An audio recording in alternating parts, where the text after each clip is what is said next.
Moin Moin, hallo und herzlich willkommen zu einem neuen Video hier auf meinem Kanal. Heute gibt es hier eine Runde Shakes and Fidget. In dem heutigen Video gehen wir auf die neuen Fähigkeiten des Necromancers ein, beziehungsweise wurde der Necromancer ja zu der Klasse gewählt, die ihr euch am meisten gewünscht habt, und deswegen wird das die Klasse sein, die dann auch dementsprechend ins Spiel implementiert wird.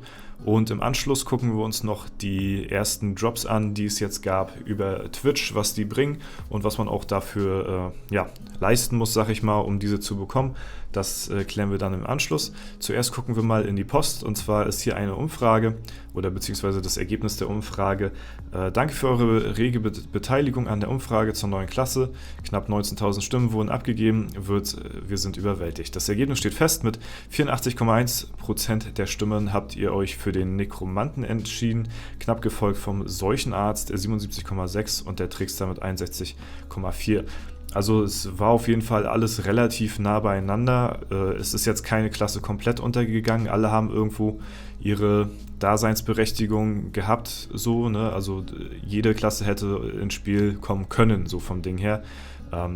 War jetzt kein Ausreißer mit dabei, der jetzt gar nicht gewollt war. Welche Fähigkeiten soll der Necromancer haben? Wie bereits angekündigt, wollen wir euch nun in einer zweiten Abstimmung nach eurer Meinung zu seiner möglichen Fähigkeit befragen. Hier stellen wir euch einmal 3 mögliche Fähigkeiten vor, mit denen der Nekromant gegen alle Klassen außer gegen den Magier in den Kampf ziehen könnte. So, hier in der Post findet ihr die Umfrage, ansonsten verlinke ich euch das Ganze auch nochmal in den Kommentaren. Und wir dürfen mit entscheiden, welche Fähigkeit soll es werden beim Necromancer. Also wir können hier komplett bei der ganzen Klasse als Community halt auch mitentscheiden, was ziemlich cool ist. Genau, die Auswertung der ersten Umfrage hat ergeben, dass sich die Mehrheit von euch den Nekromanten als neue Klasse wünscht. Wie bereits angekündigt, wollen wir euch nun in der zweiten Umfrage nach seinem möglichen Skill fragen. Und hier ist die erste Möglichkeit, also es wird nur eine Fähigkeit geben. Hier unten sehen wir schon, wohin es gehen soll, so ungefähr. Fähigkeit Nummer 1, Diener beschwören. Der Nekromant geht wie jede andere Klasse in den Kampf, und das ist mit der 1 hier beschrieben, und hat jedes Mal, wenn er angreift, die Möglichkeit, einen Diener zu beschwören, anstatt anzugreifen. Wenn er einen Diener beschwört, wird er in der rechten unteren Ecke des Spieleporträts 2, ich gehe mal hier nach unten, ich mache mal das Bild auch ein bisschen größer, damit man das besser sieht, so, also Spieleporträts angezeigt, 2. Ein Diener bleibt für eine bestimmte Anzahl von Kampfrunden bei dem Spieler. Solange der Nekromant einen Diener für ihn auf dem Schlachtfeld kämpfen lässt, beschwört er keinen neuen. Also das ist schon mal sehr interessant, aber sowas hatte man auch schon fast geahnt als Nekromancer-Beschwörungsklasse. Nach dem Angriff des Geisterbeschwörers greift der Diener den Gegner mit einem zusätzlichen Angriff an, wie in 3 und 4 zu sehen ist. 3 und 4, hier, so, sehr schön. In 3 kann man auch ablesen, hier oben, wie viele Runden der Diener noch angreift, bis er verschwindet. Außerdem besteht die Chance, dass der Lakai des Nekromanten, 2, hier, den Angriff des Gegners blockiert. Der beschworene Diener kann verschiedene Qualitätsstufen haben. Um diese Qualitätsstufen bestimmen die Wahrscheinlichkeit, einen Angriff zu blockieren und den Angriffsschaden des Dieners. Also habe ich jetzt nicht ganz, also ich hatte das hier mir übersetzen lassen, damit man das alles ein bisschen flüssiger abliest, aber im Prinzip, die erste Fähigkeit, Diener beschwören, der für einen selbst hier wohl kämpft und der auch die Möglichkeit hat zu blockieren. Ja, ihr entscheidet nachher wieder, welche Fähigkeit ihr am besten findet. Dann haben wir als zweite Fähigkeit den Fluch. Der Nekromant beginnt seinen Kampf wie jede andere Klasse, hier mit der 1, und hat die Möglichkeit, den Gegner zu verfluchen, hier die 2, anstelle eines Angriffs. Der Fluch wird im Porträt des Gegners angezeigt, hier oben, die 3, und kann in verschiedene Qualitätsstufen auftreten. Okay, also auch hier ist gleich Fluch nicht gleich Fluch, sondern hat auch verschiedene Möglichkeiten, verschiedene Qualitätsstufen zu erreichen, wie auch der Begleiter hier oben, der finde ich persönlich ganz cool aussieht auf jeden Fall. Genau. Der Fluch hat die folgenden Auswirkungen. Der Fluch hält für eine Anzahl von Kampfrunden an, abhängig von der Qualitätsstufe. Der Feind erleidet zu Beginn der Runde des Nekromanten Schaden, abhängig von der Qualitätsstufe. Der Feind hat eine Chance, seinen Angriff zu verfehlen, auch abhängig von der Qualitätsstufe. Und der Feind kann nicht erneut verflucht werden. Okay, das sind hier unten übrigens die Sachen, die hier erwähnt worden sind. Ja, also ich persönlich finde schon mal Nummer 1 cooler als die 2, sowohl aber die 2 halt auch ihre Daseinsberechtigung hat. Und dann haben wir Fähigkeit Nummer 3 zur Auswahl. Ritual der Geister. Der Nekromant beginnt seinen Kampf in 1, hier dargestellt, und hat die Möglichkeit, anstelle eines Angriffs ein mächtiges Ritual zu initiieren. So, hier mit dem Buch auf der 2. Sobald der Nekromant das Ritual begonnen hat, greift er den Gegner nicht mehr an, sondern sammelt jede Runde Energie für einen mächtigen Angriff. Das ist hier die 3. Das klingt auch sehr interessant, muss ich sagen. Also man greift selbst gar nicht mehr an, sondern sammelt Energie halt für einen super Schlag ins Gesicht des Gegners wahrscheinlich so, ne? Also wie so ein mega heftig krasser Angriff. Und wenn der Gegner in der Zeit das vielleicht nicht schafft, ihn zur Strecke zu bringen, dann wird er hier dezimiert. Also so kommt das rüber. Der mächtige Angriff wird ausgeführt, hier in der 5, wenn der Nekromant entweder unter einem bestimmten Gesundheitswert fällt, hier mit der 4, und hier vielleicht so der Abschnitt, ab dem der mächtige Angriff hier ausgelöst wird, oder eine bestimmte Menge an Energie gesammelt hat, hier oben die 3 dann wieder. Ja, also das sind die 3 Fähigkeiten auf jeden Fall, die hier zur Auswahl stehen. Oh, also von den 3 Fähigkeiten würde ich jetzt persönlich sagen, gefällt mir die 2. am wenigsten. Ich glaube, ja, weiß nicht, also meistens habe ich immer so das Gefühl der Allgemeinheit so, beziehungsweise das, was ich nehme, nimmt auch vielleicht die Allgemeinheit. Deswegen würde ich, glaube ich, so schwanken zwischen der 1 und der 3. Ja, es sind beides irgendwie coole Fähigkeiten, muss ich sagen. Da tue ich mich schwer, jetzt mich auf irgendwas Bestimmtes festzulegen, weil sowohl dieses Sammeln der Powerkugeln hier für einen heftigen Mega-Angriff ab einem bestimmten Wert, wenn man entweder genug gesammelt hat oder man unter einen bestimmten Lebensabschnitt fällt, ist eine coole Fähigkeit. Passt das zum Necromancer? Ich würde persönlich eher sagen, dass diese Fähigkeit hier oben, dieses Beschwören, zum Necromancer passt. Also das wäre auch so ein komplett eine neue Game-Mechanik. Das zwar auch hier, aber dieses nochmal für sich beschwören und kämpfen lassen, ist nochmal eine Stufe vielleicht komplizierter auch zum Balancen. Es ist komplexer auf jeden Fall. Das hier ist auch sehr cool, wirkt auch sehr mächtig, könnte auch ein bisschen random sein hier und da mal.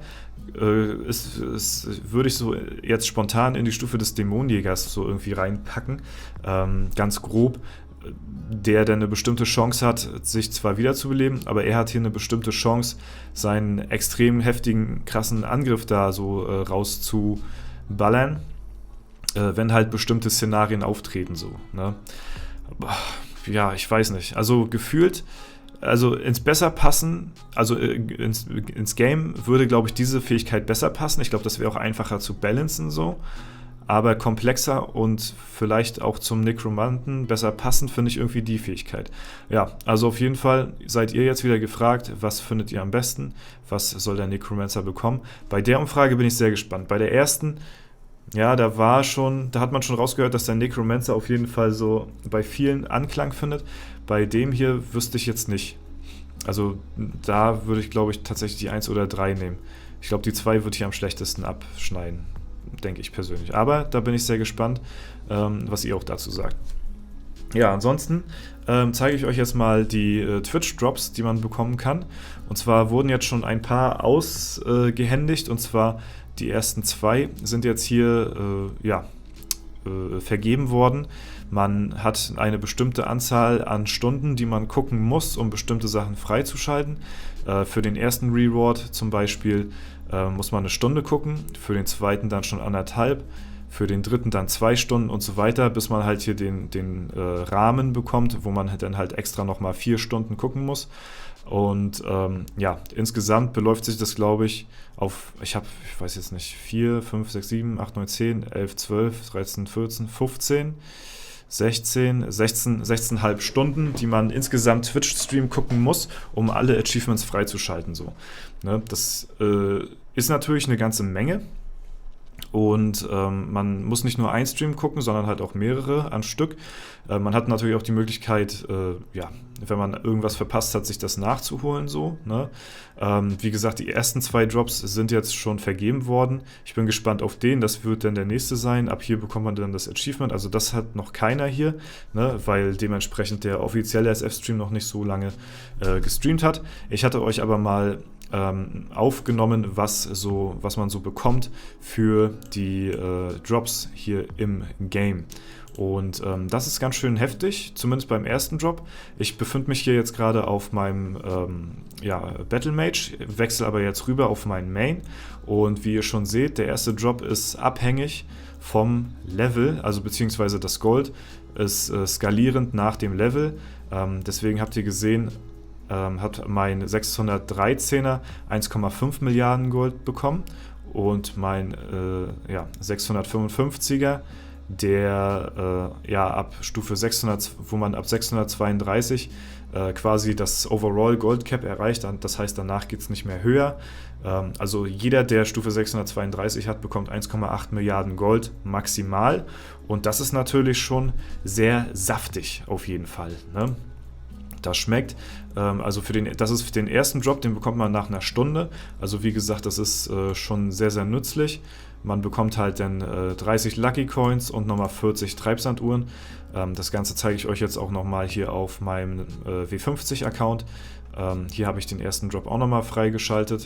Der müsste, wenn man ein bisschen rumklickt, dann aktiviert er sich irgendwann.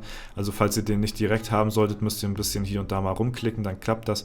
Ihr seht aber jetzt hier mit meinem 514er bekomme ich deutlich weniger Gold natürlich, weil ich vom Level her noch nicht so weit bin, aber der Rest bleibt halt eben gleich.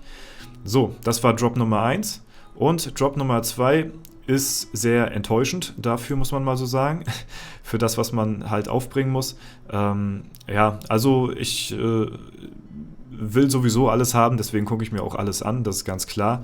Ne? Holz und Steine brauche ich persönlich sowieso nicht mehr, aber ich kann mir vorstellen, für den einen oder anderen im etwas niedrigeren Levelbereich, wo noch nicht alles gemaxt ist, auch festungsmäßig, ist das trotzdem recht sinnvoll auf jeden Fall. Ich bin eher auf den Drop gespannt hier, was hier an Ressourcen rumkommt.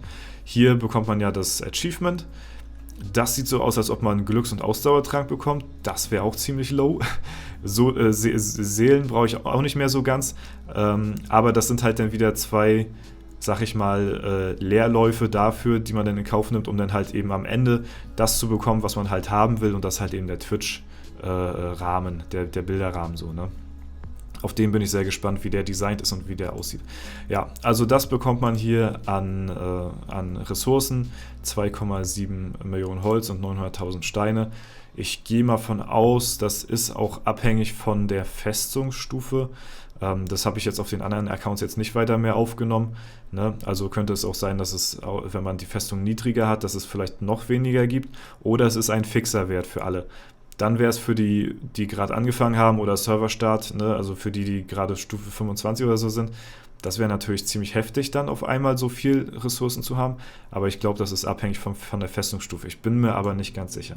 Ja, das auf jeden Fall dazu. Sobald es mehr News hierzu gibt, werde ich euch auch auf jeden Fall auf den Laufenden halten. Aber ich gehe mal davon aus, dass wir nächste Woche auf jeden Fall noch warten müssen, bis wir irgendwann hier mal an den Rahmen kommen, weil sich das natürlich immer nach den Streaming-Zeiten des SF Official Streams richtet und genau, die streamen ja glaube ich auch nicht jeden Tag und auch immer nicht allzu sehr lange, deswegen muss man da sich dann ein bisschen in Geduld wiegen. Ja, das sind die 2 Sachen, die ich euch sagen wollte, die neuen Necromancer-Fähigkeiten und halt eben die Twitch-Drops und was sie geben.